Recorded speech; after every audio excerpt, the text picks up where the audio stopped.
இந்த வழக்கு சம்பந்தப்பட்ட சமன் வந்து கடந்த 12ஆம் தேதி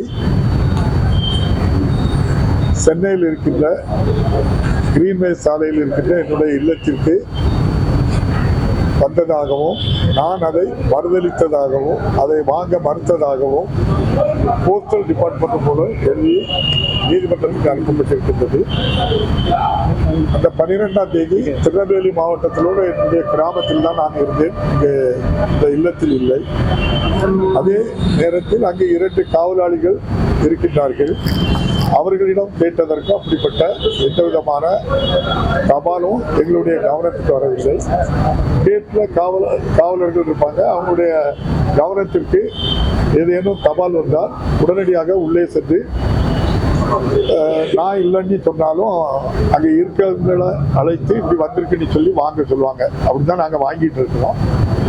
சட்டமன்ற அலுவலகம் தலைமைச் செயலகத்தில் இருக்கிறது அப்படிதான். அங்கே இருக்கக்கூடிய அலுவலர்கள் எந்த தபால் வந்தாலும் வாங்கிடுவாங்க. அதே மாதிரி என்னுடைய திருநெல்வேலி மாவட்டம் என்னுடைய கிராமத்தில் இருக்கிற அலுவலகத்திலோ வீட்டிலோ எந்த தபால் வந்தாலும் மறுப்பதில்லை, மறுக்கப்படுவதும் இல்லை.